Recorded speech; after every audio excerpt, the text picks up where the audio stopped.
Yeah, but I'll tell you this, if you missed it, we're shooting for about 5 to 7. Okay. And I will give you a little flash it when you're at time if you need it. But I know you're going to bring it in. So all yours, my friend. Christopher Nelson, veteran of the American School of Storytelling, Fringe Fest. You've done the Fringe. And he's been on some shows with some really handsome storytellers. He's shared the bill with those. All yours, bud. I wasn't expecting to walk in and start talking. But, You got to make us food later, too. I guess I can fake it.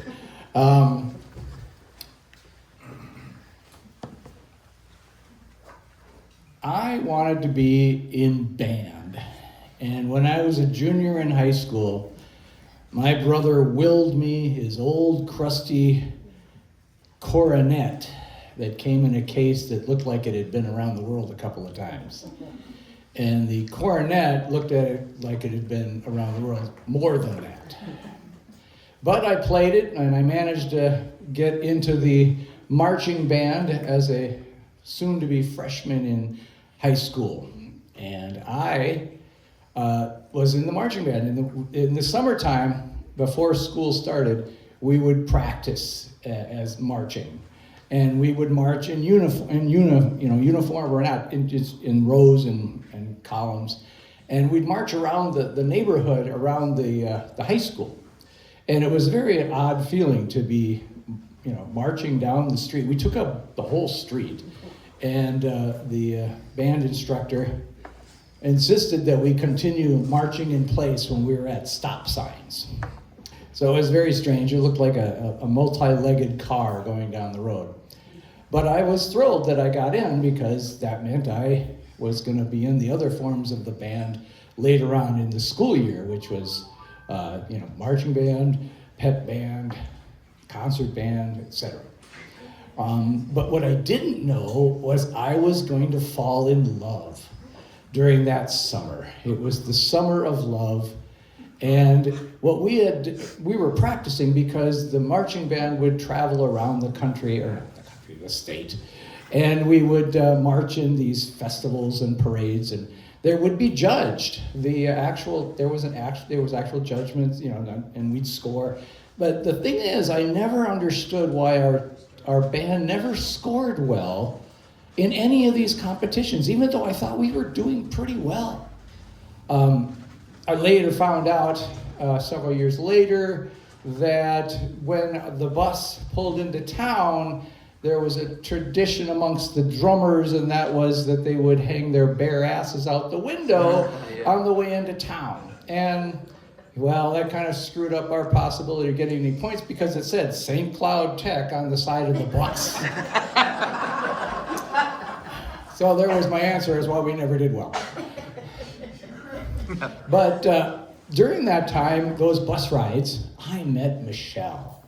And Michelle was beautiful. She was 17, and I was only 14.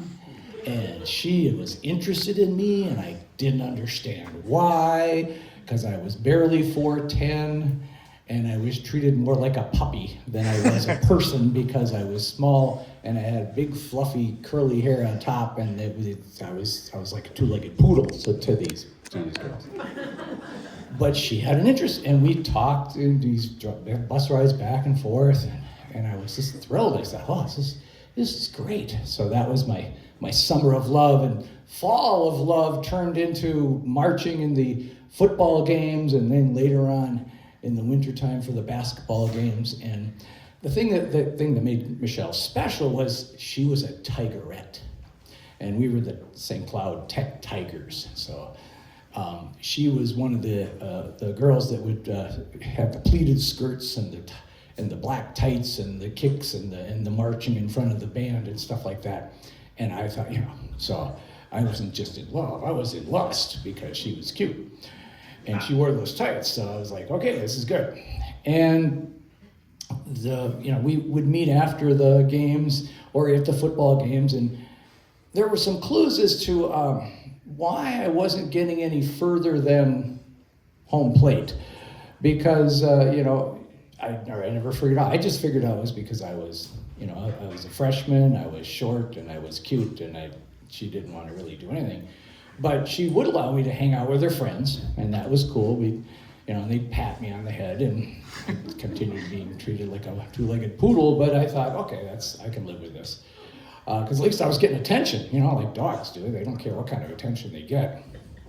And that went on through the fall and then into the winter. And then it was concert band time, and Tigerettes don't dance during a concert band, so I didn't see her as much. But in the spring, things were turning up my way because suddenly she was meeting me in the hallways and talking to me more and re-establishing our relationship. And then she asked me to the senior prom. I know, I was like, what? And I'd never even been on a date before, so here I am going to senior prom. And in those days, you had to bring, if a girl wanted to go to the prom, she had to bring a male. That's 1974, so let's get real. But that was the rule. Boys couldn't bring boys, girls couldn't bring girls, not in those days, that wasn't allowed. So she asked me, and since she asked me, since I was a freshman, I still got to go to the prom. And so I was pretty excited until I realized I didn't have a driver's license. So how was I going to do this? And surprisingly, my oldest sister agreed to be the chauffeur. And we had this 1965 Pontiac Safari wagon in the worst colored green you could imagine. But I still polished it and washed it and polished it again just to get it shiny and new looking, even though it looked like crap. It looked like a green safari wagon. But my sister said she'd drive and she'd be a chauffeur. She wouldn't say anything, the whole bit. And I thought, okay, I can do this. I managed to get a cheap suit from one of those places that you buy cheap suits at. And I even made a reservation. And I think every small town has one of these places called the Pirates Cove. So I made a reservation at the Pirates Cove, and I thought, okay, this is gonna be it. This is gonna be great. My first date. And so we got to there was another clue that I saw that really this wasn't gonna be that great of a date, because instead of the traditional where you pick up your girl go to their parents' house, they take cute pictures, and moms and dads and everybody says how great we look and pin the corsage. Yeah, I bought a corsage. And she didn't want to do that. Michelle said, let's just meet at the school. And I went, oh, okay. I still managed to pin her with the corsage, although that was a little scary because I was kind of close to, those things in front of a woman that was pretty interesting. And I managed to do that without inflicting any harm, and I managed to do it. And then the other clue was I never danced with Michelle. We were at this prom. It was all decorated with the crepe paper and the stuff and the table with the punch. And all I did was bring punch to her and her friends while they ogled all the football players and basketball players and wondered who's going out with who. But I figured, things will happen after this. We'll get to go on our date. We'll get to go to Pirates Cove and we can sit at a table together and have some romantic evening. So that went on, and so that was one of the other clues that I think things weren't going to work out. After the thing was over, we left a little early, and she looked kind of sad. I didn't really understand why. I didn't dance with her. I never did any, but she was allowing me. We left together, and there was my sister, dutifully sitting in that hot, awful car with her face forward, not looking to the side, just acting like the professional chauffeur. I open the back door, and Michelle gets to the bottom of the steps and suddenly says, "Oh, I forgot to tell you, I have to babysit tonight." I was shocked. Babysit? Well, yeah, I have to babysit. I said, well, I have reservations at the Pirates Cove, and, oh, I'm sorry, I have to go. And so she took off her shoes and literally ran down the sidewalk. Even after I'd offered to drive her to this babysitter's house.